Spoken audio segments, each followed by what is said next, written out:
My name is Kelly Hancock. I'm the Director of Programs at the American Civil War Museum. And I, as always, have a few announcements about programs that we have coming up.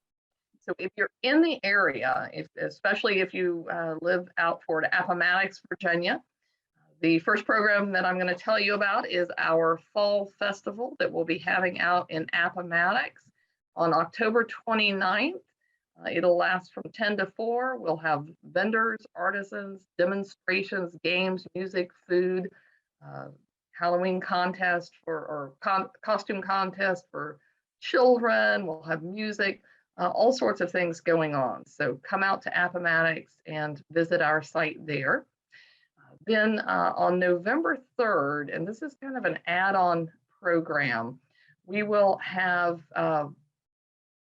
Dr. Wayne Shea from the Blue Jackets Project talking about the project and some of the stories of U.S. sailors during the Civil War. This is a kind of a crowdsourcing project so that people can get people interested in transcribing U.S. Navy records associated with sailors during the war. So that's November 6th, or November 3rd rather, at 6:30. And then our next virtual book talk will be on November 10th. At 6:30, we will have Steve Cowie, When Hell Came to Sharpsburg. And I'll mention one last thing for in-person programs. Our History Happy Hour for the month of November will take place on November 14th at Bottoms Up Pizza. We'll have local historian Bibb Edwards talking on a Black family's incredible story of violence, resistance, and resilience in the early days of Reconstruction. So that's an in-person event that will start at 6:30. So now, without further ado, I want to go ahead and introduce tonight's guest author. Steve Knowlton is librarian for History and African American Studies at Princeton University.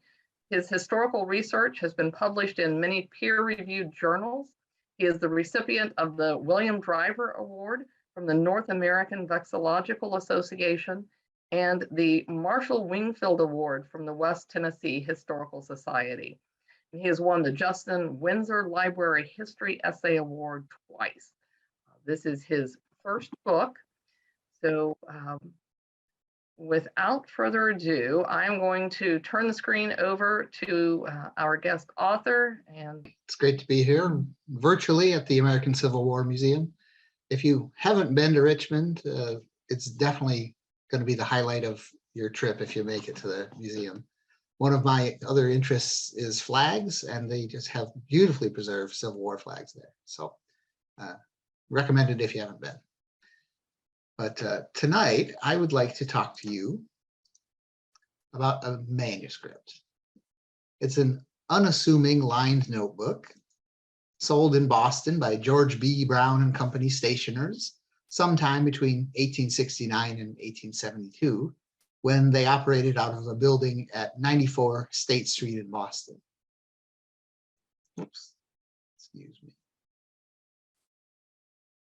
The manuscript and a companion notebook that has seen more wear and handling were passed down from its original owner through at least 2 generations of descendants until they wound up in the possession of Janine Honstein, an artist living in Princeton, New Jersey. Janine's father, Bill Charette, told Janine that the manuscripts had been written by the father of his adoptive mother, whom he called Auntie. That man, Janine's adoptive great-grandfather, was named William Francis Oscar Federer, and Janine wanted to know more about him and his manuscripts. Fortunately, she lived across the street from the head librarian at Princeton University, Ann Jarvis. Ann Jarvis, who is my boss's boss's boss, told Janine that I might be able to help. So the story of the manuscript is interesting enough, and we'll get to that shortly. But the story within the manuscript is truly fascinating.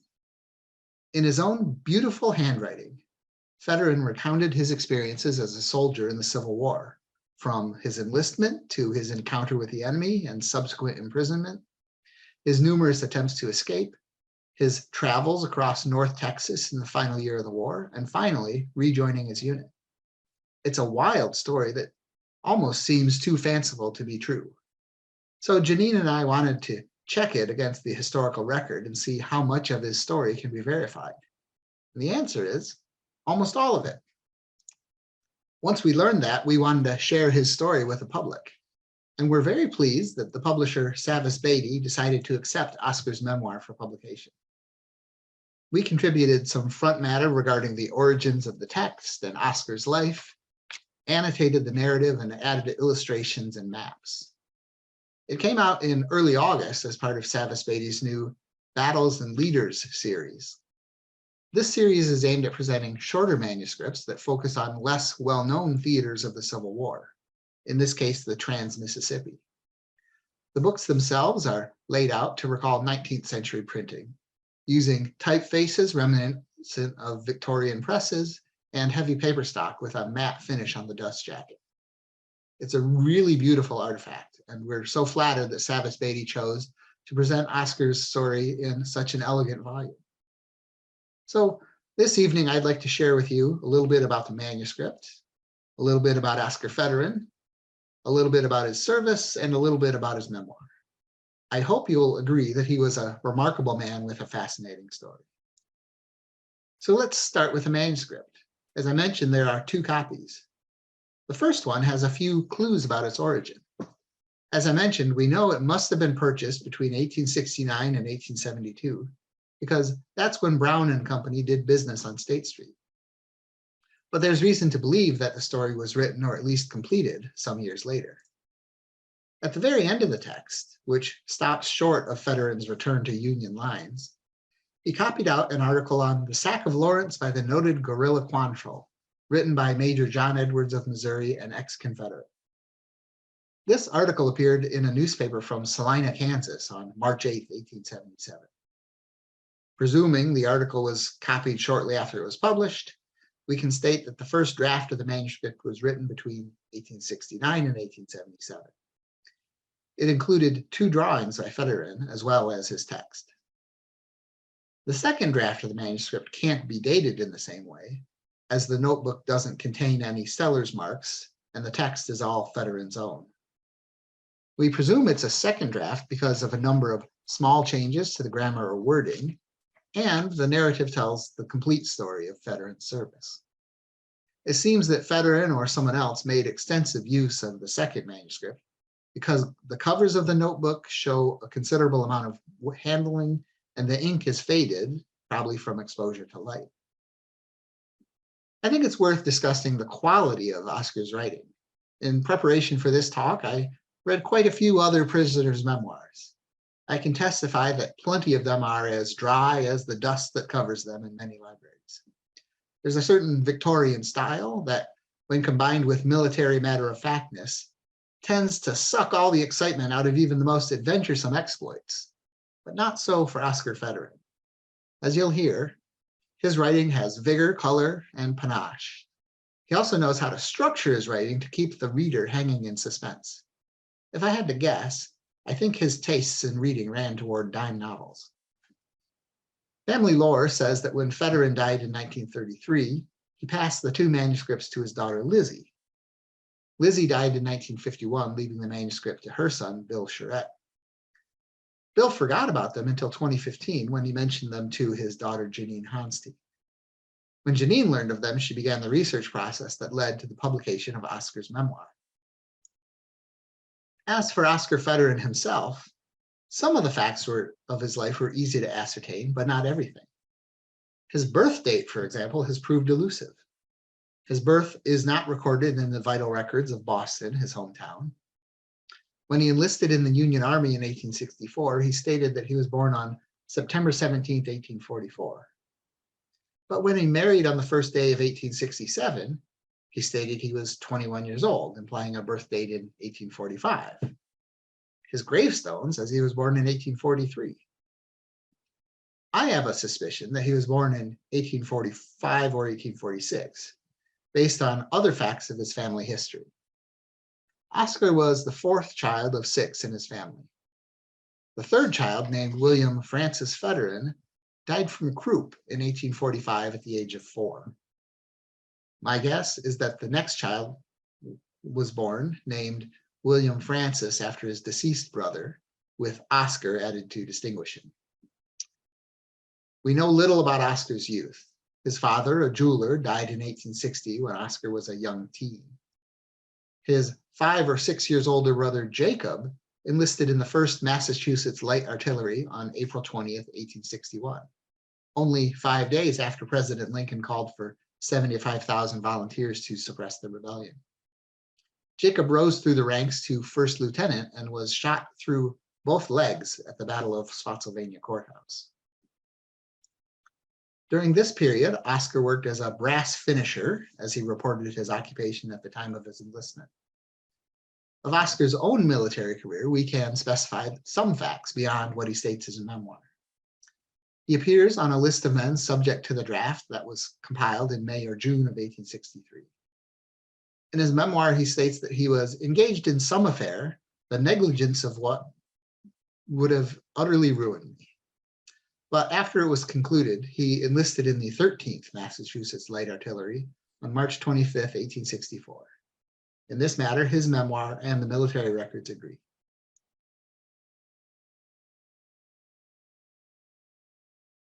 Other records show that he was captured by the enemy while en route to his battery on May 3rd, 1864, and that he escaped from the enemy on June 3rd, 1865.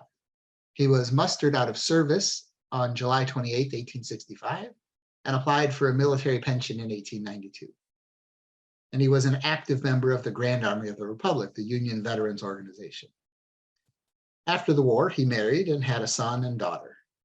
He divided his time between Boston and Salina, Kansas, where his brother and father-in-law lived, and earned his living as a clerk or in sales. He died in Chelsea, Massachusetts in 1933, aged around 87. Perhaps a brief word about his unit and the situation of the war in 1864 when Oscar enlisted will be helpful to contextualize his adventures. The 13th Massachusetts was a battery of light artillery. In the Civil War, artillery was classified as heavy and light.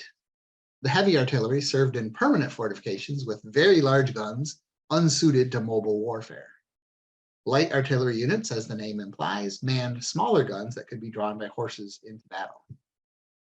The 13th Massachusetts was an undistinguished unit, characterized by its superiors as lacking in martial vigor and competence.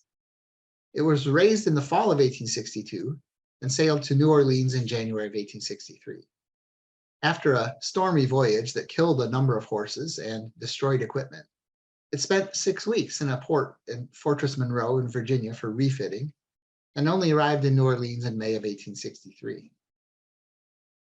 During the summer of 1863, Union forces in the South were focused on breaking the Confederate hold on the Mississippi River. As troops from Memphis made their way to Vicksburg, eventually seizing it on July 4th, units from New Orleans marched north and besieged Port Hudson. That strong point, battered by guns of the 13th along with many other units, fell on July 9th, and the Union had complete control of the Mississippi River. In the winter of 1863, the 13th Massachusetts participated in the unsuccessful campaign against Bayou Teche in western Louisiana. In the spring of 1864, as Oscar Federin was preparing to enlist in the service of the Union, the United States Armed Forces were readying a multi-pronged offensive.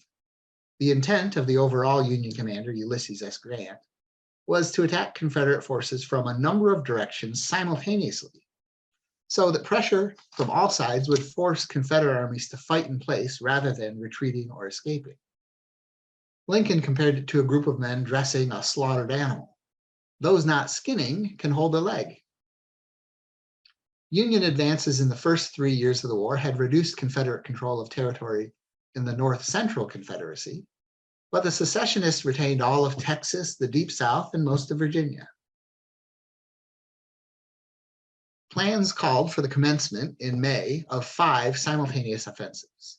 The Army of the Potomac would march overland against the Confederates in Northern Virginia, while troops from the Department of West Virginia advanced south into the Shenandoah Valley, and the Army of the James attacked the outskirts of Richmond. Further south, the Army of the Tennessee would advance toward Atlanta, and the Army of the Gulf would move toward Mobile. All of these would begin according to plan, except the advance toward Mobile. General Nathaniel P. Banks, former Speaker of the House of Representatives and prominent advocate of Northern textile interests, advocated for a diversion in Louisiana prior to the scheduled May offensives. Banks thought that an advance up the Red River would allow for the installation of a pro-Union state government and the confiscation of hundreds of thousands of bales of cotton. Starting in March of 1864, Banks's troops, including the 13th Massachusetts, marched upriver accompanied by naval gunships. The Confederates constructed dams to lower the water level of the Red River and disabled the gunboats. Disloyal scouts double-crossed the Union Army and led them to march along a road with no fresh water. And Confederate troops under General Richard Taylor put up a stout defense at the battles of Mansfield and Pleasant Hill on April 8th and 9th. A fighting retreat for the Union ended with the 13th Massachusetts encamped in Alexandria on May 3rd. It is there that Oscar Fetterin was bound when he was taken prisoner. The battery retreated to New Orleans in June of 1864 and spent the remainder of the war on garrison duty. So now that we know something about the milieu in which Fetterin's tale begins, we can talk about his story. After his enlistment in Boston on March 25th, Oscar spent just 12 days in a training camp before embarking on a 15-day voyage via steamer to New Orleans. As we've mentioned, his unit was already engaged in the Red River campaign, and he was joining as a replacement for some soldier who had likely been wounded or become ill. The 13th suffered almost no men killed in action. After 4 days in the Crescent City, he steamed north up the Mississippi to its confluence with the Red River, where he waited for a boat to come down from Alexandria and assure his group that the banks were free from guerrillas. On April 30th, he suffered the first of his misfortunes of war. As he writes, a board was laid out for one of the officers to go on shore, and 5 others and myself improved the opportunity and went also. The captain cautioned us not to go too far because he expected to start every hour. We rambled about the country for an hour and a half, and when the boat blew the signal, come on board. We started our run, but came too late. The steamer had gone and left us behind. But on the evening of May 2nd, the steamer City Belle came past and was signaled. So on May 3rd, Oscar was on his way back to his unit in Alexandria. You may recall, however, that the original reason he was waiting was to be sure that the banks of the Red River were clear of Confederates. Alas, he writes, about 4:30 in the afternoon, we made Snaky Point and found the banks occupied by Confederate General Lane's division and some artillery. As soon as we hove in sight, we received the fire of their artillery, and one of the first shots went through our boilers, disabling the boat immediately. We had only infantry on board, and many of those got burned or otherwise injured by the escaping steam. So our resistance was but feeble, and after a half hour's fighting, the Johnnies came on board. Taken prisoner, Oscar found himself relieved of his revolver, his watch, his money, his knife, his comb, and as a final indignity, his new hat. He was left to be roasted in the southern sun by day, chilled to the very marrows by the heavy dews at night, often for days without food, even water without shelter, friendless, deserted, lonesome, alone, months of danger and peril, outrage, and hardship. For the next 17 days, Oscar and the rest of the men captured from the City Belle were marched west through Cheneyville to Grand Ecore, and from there they took a boat to Shreveport and marched on to Tyler, Texas. He recalls that you can imagine how sore and blistered my feet got, and yet it was sure death to lie down. I have seen men on this forced march give out from hunger and fatigue. They begged for only 5 minutes rest and received curses and blows in answer. If they could not go further and sank down in the road, the next passing rebel raised his musket and with the butt smashed out the brains of the unfortunate sufferer. It's interesting to note how the Southern accent fell on Fetteran's New England ear in his account. Clearly, he wrote without looking at a map, because he rendered Snaggy Point as Snaky Point, Cheneyville as Janeyville, and Tyler as Taylor. Later on, he makes Bonham, Texas into Barnum, the Bodart Creek into Bordark, and Borland into Boland. Tyler, Texas, was the site of Camp Ford, the largest prisoner of war camp west of the Mississippi. In its 3 years of operation from 1862 to 1865, around 6,000 men passed through its gates, of whom about 5% died, a relatively small figure compared to the most notorious camps such as Andersonville. Nevertheless, there were severe shortages of food, shelter, and clothing, although the camp did have a fresh stream of water running nearby. Camp Ford was an open-air prison surrounded by a wooden stockade. Fetteran was held in Camp Ford for an indeterminate period. As he notes, a diary or a calendar is an article utterly unknown in prison, but I estimate it was about 5 months. He details the hunger, the disease, the boredom, and the tyranny of prison life in his memoir. One highlight was a time when he received a blouse, a shirt, a pair of shoes, and a blanket through the ministrations of the United States Sanitary Committee. The Sanitary Commission was an institution unique to the Civil War. While not a branch of the government, it worked closely with commanders of both armies to provide medicine, clothing, and other necessities to maintain the health, comfort, and cleanliness of the troops, whether in a friendly camp or in a prison. Fetteran's quarters are illustrated in his manuscript. After the first few months of living shelterless, the cold campground was our bed and a log of wood for our pillow to prevent our head from sinking into the soft ground.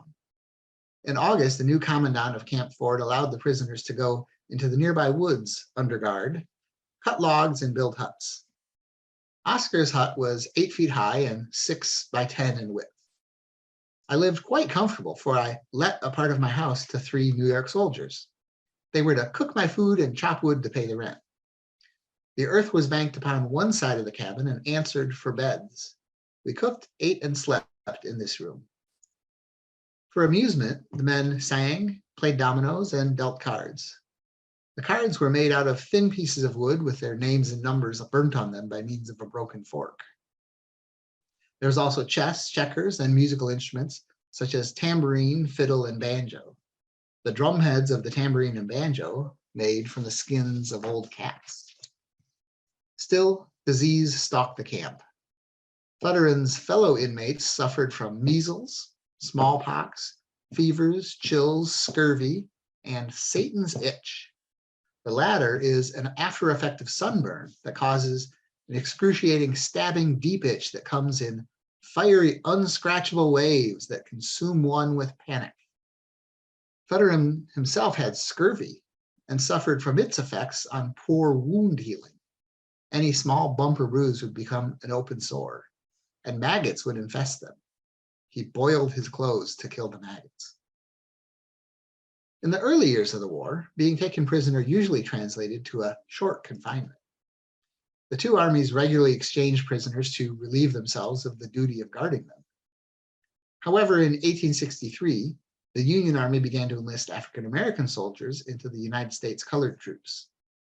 The Confederate Army would not recognize them as soldiers, but rather treated them as rebellious slaves and refused to return them to the Union Army. As a result, President Lincoln ordered that there would be no exchange of prisoners until the Confederate Army agreed to treat all Union soldiers on an equal basis. Although some prisoner exchanges did occur, and a few prisoners at Camp Ford were exchanged in January of 1865, Fetteran would likely have known that his imprisonment was to be for the duration of the war. Oscar became determined to escape from Camp Ford as soon as he arrived. His first attempt occurred in late summer.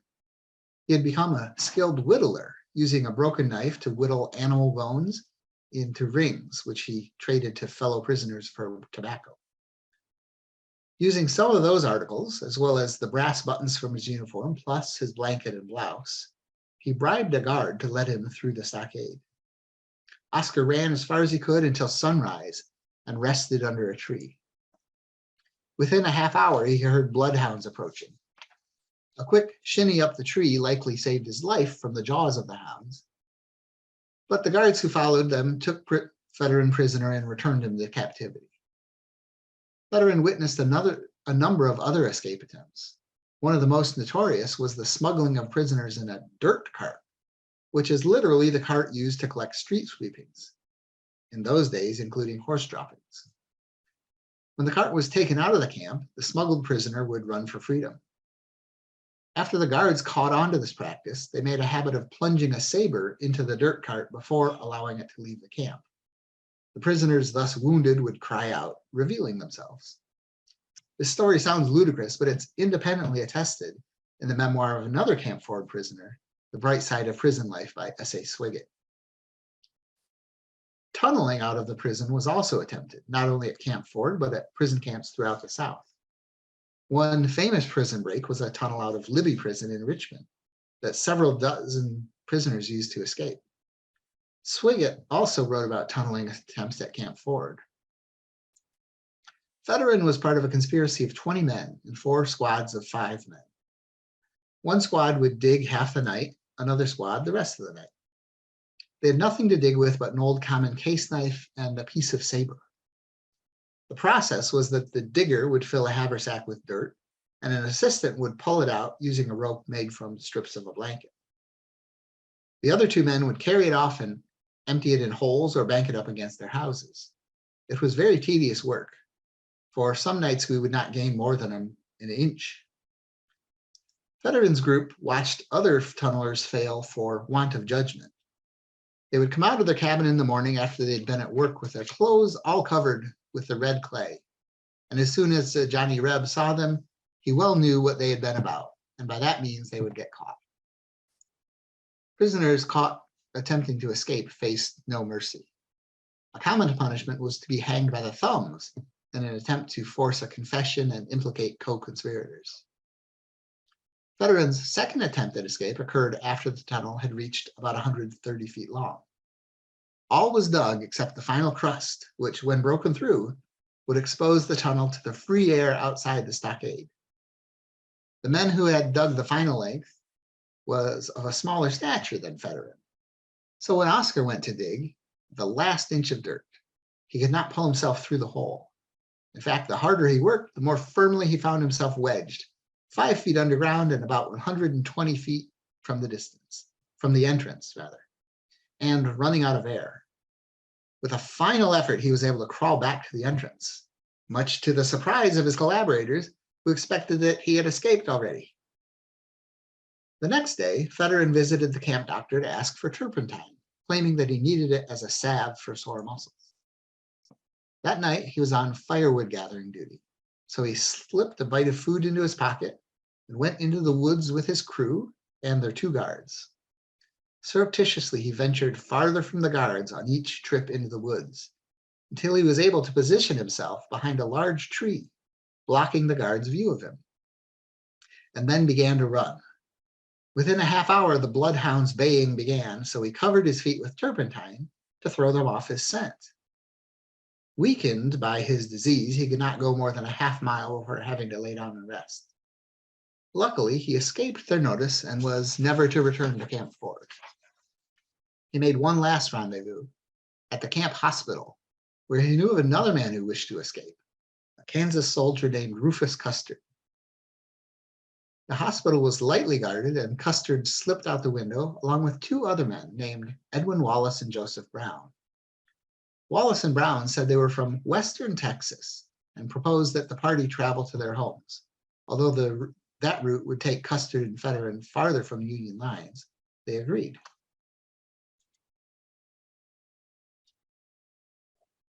Something interesting happens here in the historical record. Rufus Custard is easily attested in census records.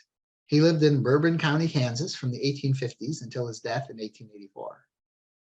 But I can't find anyone named Edwin Wallace or Joseph Brown who were Union soldiers from Texas. There were only a few Union units from Texas. But another possibility arises. It was not unknown for Confederate deserters to wind up enlisted in the Union Army and then be taken prisoner again by the Confederates.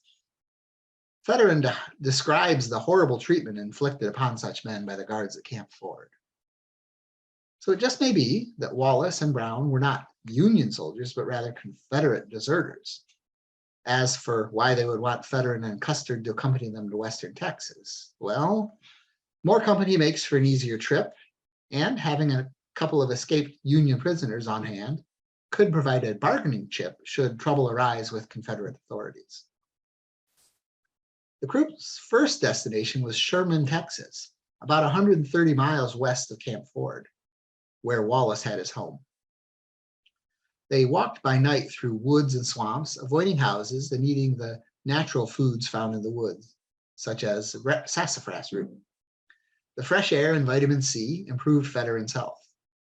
At times when desperate hunger forced them to approach a house, they posed as Confederate soldiers hunting for escaped prisoners.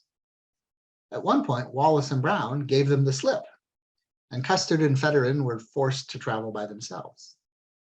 They persisted in going west with the hopes of catching up to Wallace and securing provisions for the trip back to Union lines. At several points on the trip to Sherman, Fetterin and Custer encountered civilians, and their interactions reveal the poverty that had settled on Texas in the last year of the war. There was seldom any food other than cornmeal to eat. Men of all ages were often gone to the front, and fuel for the fires was used sparingly. There was a narrow escape when they ran into mounted Confederates. They quickly concocted a story that Fetterin and Custer were Confederate soldiers trying to get to Mexico, and they were let off with a warning to bring plenty of water for the desert crossing. In Sherman, they found Wallace's family and discovered that Wallace was under suspicion as a spy, and the house was being watched by the Home Guard, a volunteer militia used for local defense. Custer soon walked away without saying farewell, leaving Fetterin all alone, a Federal soldier trapped deep in Texas. Several times, Fetterin approached homes to ask for food or shelter. He was often begrudgingly offered succor, but the residents reported a fear of being discovered with a Union soldier in their homes. The wrath of the Confederate militia would be meted out not only to Fetterin, but also to those who sheltered. By this time, it appears to have been midwinter, around the turn of 1864 to 1865. The nights were cold and rain was frequent. Fetterin left Sherman and made his way in a northwesterly direction, with the hope of making his way to Kansas, which he reckoned as the nearest friendly territory. Numerous hazards made his journey miserable, from swollen rivers that could only be crossed by floating on a log, to angry householders, including a large hound who greeted me with a growl which sounded to me as it came through his ivory teeth that he knew I was a Yankee and wanted me to look sharp. After numerous near misses, he finally approached the wrong house, one headed by a Confederate officer. The officer held Fetterin at gunpoint and sent for the nearest soldiers. Troops from Borland's regiment, which patrolled the northern tier of counties in Texas, came and took him to Gainesville for judgment by Colonel James G. Borland, who was notorious for his hanging of more than 40 suspected Union sympathizers in 1862. In his text, Fetterin even names the lieutenant who led the squadrons that took him in, L.D. Green. Green's name appears on the roster of Company C of Borland's regiment. After 3 days of walking and riding under guard, Oscar was brought to Greenville, the headquarters of Colonel Borland. Borland had him confined to the municipal jail about a quarter mile from headquarters. The cell was dark, only 8 feet square, and dug 5 feet into the ground.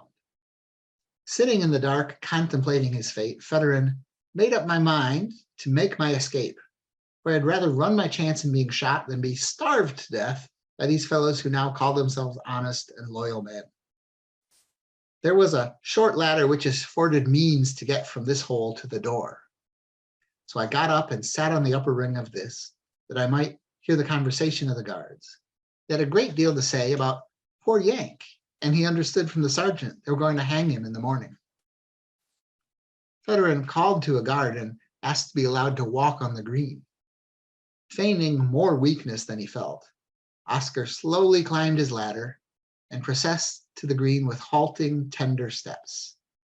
After about 6 yards, the guards told him he had gone far enough. He remembered they were both leaning on their guns and facing toward me. This was, and perhaps would be, my only chance of escape, although it might prove fatal.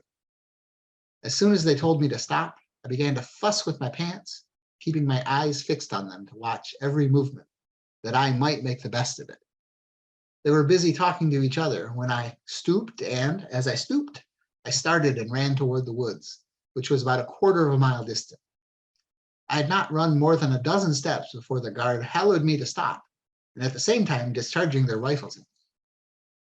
Oscar ran as fast as he could, changing course westward inside the woods to fool his pursuers. After a day and night of running, he lay down to rest. Hearing whistling in the distance, he discovered that 2 enslaved men were coming down the road. They offered him some cornbread, and in the ensuing conversation, he learned that they had been enslaved by the very Confederate officer who had captured Fetterin days before. They pointed him in the direction of Federal lines and went on their way. This incident brings up an interesting point. Despite traveling through Louisiana and Texas, Fetterin only discusses encountering African Americans a few times in his narrative. His Louisiana days are only briefly covered, but he discourses about Texas at length. One explanation for his few mentions of African Americans is likely that simply he seldom met any. In the 1860s, the northern counties of Texas had a population that was less than 10% African American, and many of them would have been on plantations where Fetterin never dared to venture. Following his escape from Greenville, Fetterin set out across the open prairie. There was no signs of any settlements, and the road had not been traveled over, for the grass grew in it as green as on the prairie. Thinking it perfectly safe now to travel in the day, I kept on, stopping to rest occasionally and to eat from my scanty rations, for they were fast diminishing. I came to a turn in the road, and as I turned the road, there stood about a dozen men, chatting and having a good time. Perhaps, thought I, it might be some of Colonel Boland's scouts, so I turned to go back. At the same instant, one of the men sung out for me to halt, but instead of halting, I started and ran toward the brush. He shouted for me to halt again, answered by the shot of a musket, the ball of which sent a very unpleasant breeze past my head and lodged in a tree in front of me. These men, it turns out, were scouts from Colonel Henry McCulloch, who commanded the northern sub-district of Texas. They took him by wagon to Bonham and locked him in a small room under suspicion of being a spy from the Union forces operating in the Indian Territory just north of Bonham. A transfer to a log cabin a mile outside of Bonham put Oscar into confinement with another man who called himself Bill Grandstaff. Grandstaff claimed to be part of a band of irregular soldiers called Quantrill's Raiders. A brief word about Quantrill's Raiders is in order here. William Quantrill was a Missourian who organized a group of bandits. In addition to theft and murder of defenseless households along the frontier, the Raiders also attacked Union troops. In 1862 and 1863, Quantrill's Raiders fought in Missouri and Kansas. They famously raided Lawrence, Kansas in 1863 and killed more than 150 civilians. Following that, they moved south and wintered near Sherman, Texas. They caused so much havoc there that General Henry McCulloch ordered them to Corpus Christi. However, Quantrill refused the order, and in early 1864, the Raiders split into 2 groups, who raided Missouri and were eventually defeated in battle by Union troops. There was no organized remnant of Quantrill's Raiders in Texas during 1865. For the next part of Fetterin's memoir, he reports being closely associated with Quantrill's Raiders in Texas in the spring of 1865. This is not concordant with a historical record and leads me to believe there are two possibilities. The first is that Federer is embellishing his story. The second is that he encountered some group of ruffians. They may have adopted the name of Quantrill's raiders in a time and place where much confusion about events elsewhere existed. It seems impossible to know definitively what happened. Anyway, Federer was in jail with Bill Grandstaff, who claimed to be one of Quantrill's raiders. Interestingly, there was a Bill Grandstaff who was 19 years old in 1865 and was born in the part of Missouri where Quantrill recruited his men. But in 1865, there were no raiders left in Texas. After 10 days in the Bonham jail, Oscar and Bill conspired to make their escape. One evening, Federer stood in the doorway talking with a guard. Grandstaff struck the guard with a heavy piece of wood, knocking him to the ground. Both prisoners ran out the door and into the brush. Another night of frantic travel led them toward the Red River. Crossing it on a makeshift log raft, the two escapees walked another day and night until they came to a camp. Federer claims the camp was Quantrill's raiders. He says he met Bloody Bill Anderson, the most notorious of Quantrill's officers, even though Anderson died in 1864. Federer recounts a 6-week sojourn with Quantrill's raiders, claiming he joined in 3 raids, each more vicious than the last. Chickens were stolen, old men were tortured, residents were murdered. Whether there's any truth to Federer's stories of Quantrill's raiders, the rest of his time in Texas is adventure enough. Seeking federal lines again, he voluntarily departed Quantrill's camp and made his way eastward, staying close to the Red River. He again encountered Confederate scouts and was returned to General McCulloch at Bonham. As soon as the old general saw me, he exclaimed, "What, you brought that cussed Yankee back again?" This time he was taken to a blacksmith and fitted for leg irons. He took 4 half-round pieces of iron and riveted them together so they made 2 rings. Then he took a bar of iron about 18 inches long and fastened the ring onto each end of it, and then riveted to the rings around my ankles. He then took the chain about 2 feet long and fastened it in the center of this bar and attached it to the end of the chain was a 20-pound ball. I asked the officer if there was not anything else he could put on my foot. In the guardhouse, he met a fellow prisoner. He did not look like a Southern or Western man. His manner and talk showed that he had a good education, and the thought passed through my mind that he was an Eastern man. Upon further conversation, Federer learned that he was a doctor from Philadelphia and had been a student of Federer's uncle, who was also a doctor in the city. City directories show a Dr. Silas Brooks in Philadelphia. Federer's mother was named Elizabeth Brooks. That may have been the physician in question. After a week, the irons began to tear the flesh off Oscar's ankles. Dr. Upshaw treated him with cold compresses, and in the course of treatment surreptitiously spread one of the links of the chain. In addition, the application of soap allowed Federer to slip the ring off his foot. But then he had to lay in bed under blankets so the guards would not learn he was out of his irons. However, the other foot still had a ring on it. Federer's final escape came when a group of 20 prisoners stormed out the guardhouse, overwhelming the men on duty. The exterior fence had to be torn down by brute force, but the escapees managed it and all scattered in different directions.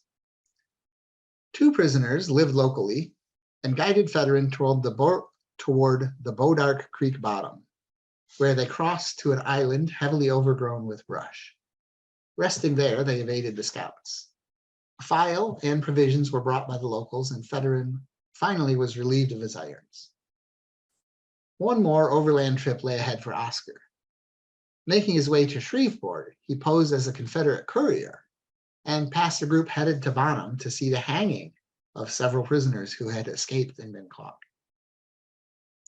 Although Federer had perhaps thought that Shreveport would have fallen to Union forces because it was the initial target of the Red River campaign a year before, it remained a Confederate stronghold until May 20th and was not taken over by Union troops until June 6th. In the interim, order was maintained by a unit of Confederate soldiers that refused to retreat when their commander, Edmund Kirby Smith, took the main body of his forces out of town. It was on May 30th that Fetterman approached the outskirts of town. I stayed there all night, and in the morning I washed myself, brushed my clothes so as to look as respectable as possible, threw my blanket over my shoulder, and started toward the city. I met a great many rebel soldiers, but they all minded their own business, and I kept on into the city, and I looked as much like a Reb as any of them. He learned that a ship named Lafourche was departing Shreveport to meet the federal fleet downriver. Contemporary newspaper accounts show that the Lafourche left Shreveport on May 31st with a large number of refugees on their way home and docked in New Orleans on June 6th. Fetterman notes that it sailed under the Confederate flag.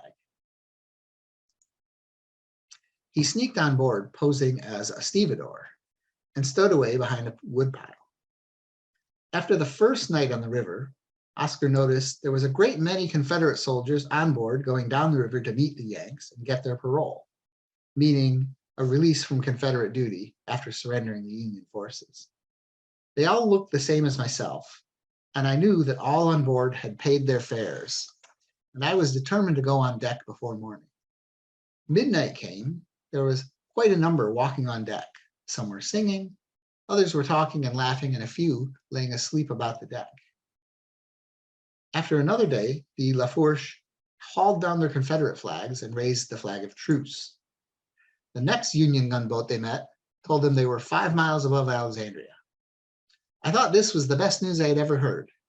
I went and sat on the bow of the boat so that I might be one of the first to see the Yankees. The engine put on more steam so that the boat might go faster, and I was watching more eagerly for the stars and stripes. Every time the boat rounded a bend, I would imagine that I could see my native flag. It was not much more than an hour before we came in sight of the fleet, and forgetting myself and where I was, I jumped up, clapping my hands and shouting, 3 cheers for the American flag. I had no more than got the words out of my mouth before I received a kick, followed by the remarks that if I did that again, they would drown me. As the Lafourche approached the Union fleet and was told to lay by, Oscar jumped off the boat aiming for the shore, but landed in the water instead. Climbing out of the river, he spoke to the nearest Union officer and was sent to the headquarters boat of General Francis Herron, commander of the Northern District of Louisiana. The general wanted to know who I was and if I was a federal soldier, where and what did I belong to. Well might he ask those questions, for I looked worse than any Reb. My clothes were torn and full of dirt and vermin, for they had not been off for about 4 weeks. My hair had grown wild and hung in a tangled mass over my shoulders. My face was covered with a fine beard and dirt, and my complexion was dark from exposure. No flesh on my bones, and my eyes settled in my head. I was a picture of what you might call a living skeleton. Provided with a haircut, shave, and new clothes, Fetterman then had his fellow Union soldiers pull the ticks out of his back. Apparently, in those days, ticks were unknown to Boston, for he ventures an explanation of them to his readers. In the first week of June, Fetterman disembarked in New Orleans. He was guided to the camp of the 13th Massachusetts Light Artillery and reunited with his unit. Although he had been actively engaged with the enemy for more than a year, Fetterman never saw a moment of combat alongside the men of the 13th. On June 14, 1865, Oscar Fetterman and the 13th Massachusetts sailed for home. A week later, they landed in Massachusetts. As soon as we landed in Boston, we were put under guard while they were forming the battery in the line.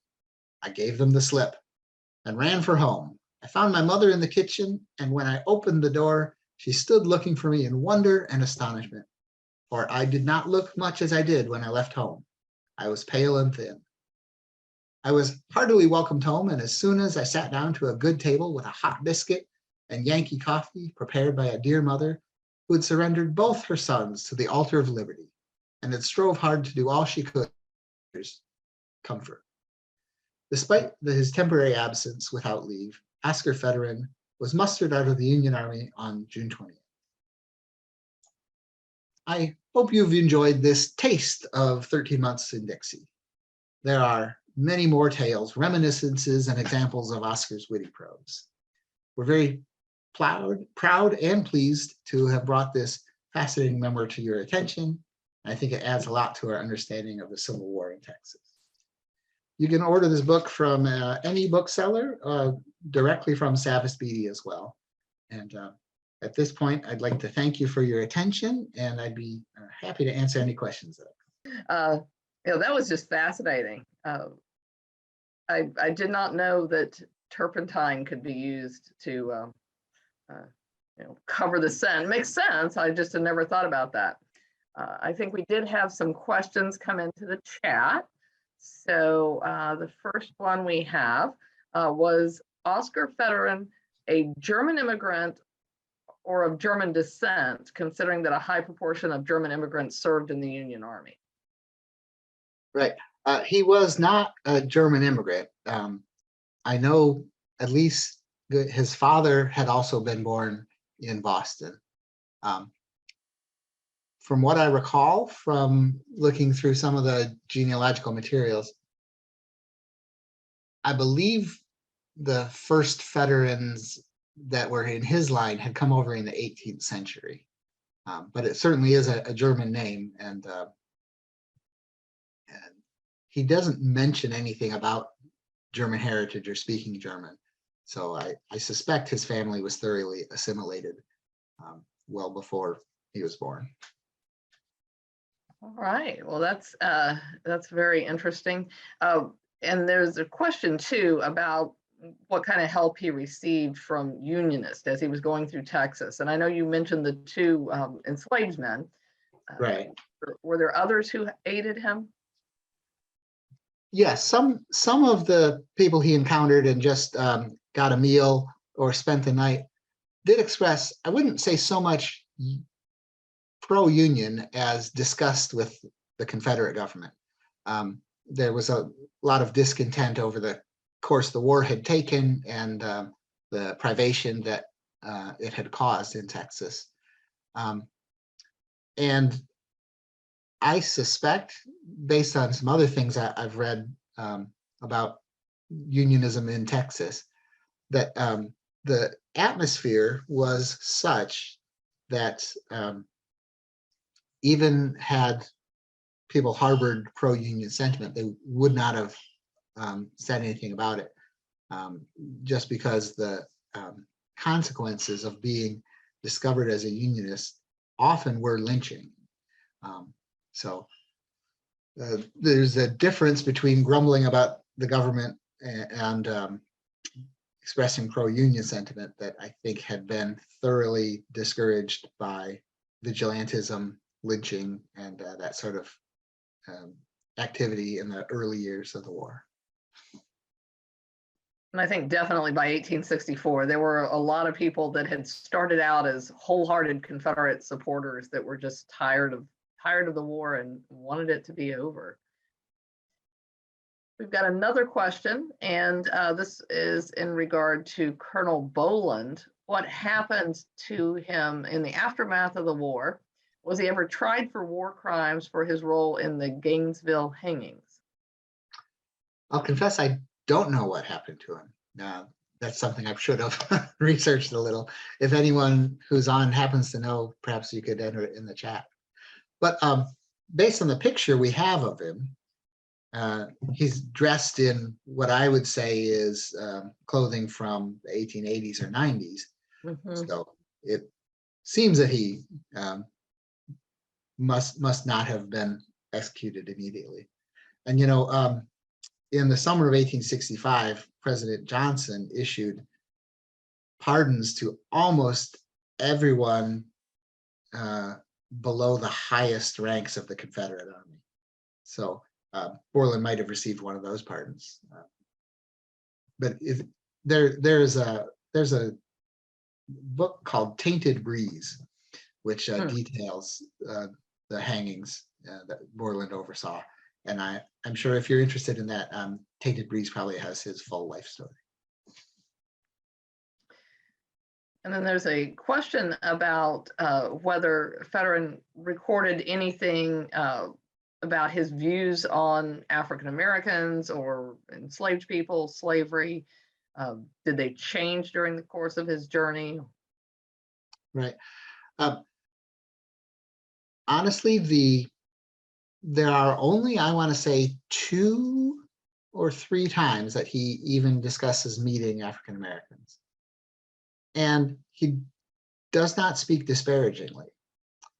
He does render their speech in the type of writing that was called in the 19th century Negro dialects, where the author tries through spelling to capture the pronunciation and accent of African American speakers. But I wouldn't necessarily say that is a sign of harboring discriminatory feelings, because even African American authors like Paul Laurence Dunbar wrote in that fashion, although it would be frowned upon for a writer writing these days. So we don't get much of a sense of how Fetterman thought about African Americans in general, nor about the institution of slavery. He doesn't mention the politics of the war at all, except in a couple of boilerplate remarks, such as he says his mother was prepared to sacrifice her sons on the altar of liberty. But what he meant by that, whether that was an anti-slavery sentiment or more of a general union and liberty sentiment, he doesn't go into detail of his thoughts at all. He doesn't mention any politician from Lincoln to Governor Andrew or anybody at all in his memoir. So we don't really know anything other than the fact that he was motivated to join the army. But that could have been, as you know, men of the Civil War enlisted for all sorts of reasons. Sometimes it's just because they thought, I'm going to be stuck in my hometown for the rest of my life unless I take this opportunity to see the world. Sometimes in Fetterman's case, he had an older brother who was a war hero, and he might have been motivated to try to emulate his older brother, who it seems had been a rather inspirational figure. But of course, he could have been motivated for the Union or against slavery as well. He just doesn't talk about it at all. Yeah, that is interesting. And there were so many different motivations that I guess unless somebody specifically said, it's hard to guess. So someone has put into the chat some information on Colonel Borland and said he was accused of atrocities in addition to the Great Hanging, but Confederate officials ignored the accusations. After the war ended, he received a presidential pardon and was acquitted by a civil court. He subsequently lived in seclusion until his death on August 20th, 1879. So thank you for that, Janine. And we have a question. What about his family? Did he have a wife and children? Did he ever say why he wrote his memoirs? Perhaps because his war experiences were so exciting. Right. He did marry in 1867, so shortly after the war ended, and he had 2 children, a son and a daughter, and both his children lived to adulthood. And as we've seen, had a web of descendants that take us down to the present day. I didn't mention this, but it's interesting that the first part of the memoir, Oscar creates a framing device, and he spends a page or 2 imagining that he and some other men are out camping, swapping stories around the campfire. Huh. And one of the men presses Oscar to tell a story for the group. And then that's when he launches into the narrative. And he doesn't end the memoir by referring back to the campfire. I think he forgot about it. But so one of the reasons he might have written it, if you take that framing device in mind, is that it may have been when he was active in the Grand Army of the Republic. Many of his fellow members of the GAR may have told their stories, and perhaps he wanted to write this down as a way of participating in that activity. But he doesn't specifically state a motivation. But as I said, he seems to, someone handled the book a lot. So either he wrote it down and he read it to remind himself, or perhaps he wrote it down for his children. Not clear what was going on, but someone read the book quite a bit. Thank you for that. And I think there's one last question. It says, have you come across much about how the rebels refused to exchange Black prisoners and how that ultimately led to some of our modern day law of war? A little. The name is eluding me, but there was a professor of law that President Lincoln commissioned to draft a set of regulations regarding the exchange of prisoners. And this professor, while he was drafting that, also developed rules on how the prisoners were to be treated. And the core of that regulation is still in force in the U.S. regulations on the treatment of prisoners, and in spirit, the Geneva Conventions. So was that Franz Lieber? Yes, that's right. That's the name. Thank you. So somebody put it in the chat too. Oh, okay, great. I'm glad you all have a better memory than me. But yes, it was the prior to the crisis of 1863 with the United States colored troops. There hadn't been anything formal in place because the prisoners were exchanged so quickly. But then it became necessary for the United States Army to develop a code of conduct that they could insist upon when parleying with the enemy regarding the treatment of the United States colored troops. And there are a few people who have put into the chat, thank you for this great presentation from Fernando. And Amy says, that was excellent, really well done. Well, I'm so glad you it was really well done. Just a fascinating story. And, you know, I think it bears out the statement that truth is stranger than fiction sometimes. And Niles also says, thank you so much for the wonderful presentation. I really appreciated your insights. So thank you so much for doing this for tonight, for being our guest author. Thank all of you out there for tuning in and joining us.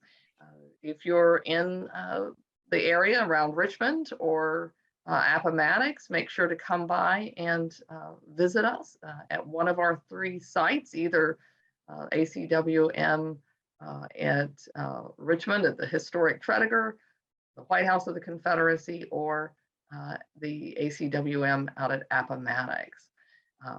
As always, thank you to those of you who support our programs, either through donations or through your membership. And everyone have a great rest of your evening. And thank you so much, Steve. That was truly excellent. You can buy the book from Savas Beatty. We do have it in our shop, but our shop website is undergoing a complete rehaul. So I think it's going to be a few weeks before our online shop is back up and running. Savas Beatty might be your best bet for getting that book. I'm going to go ahead and end the program. Thank you all.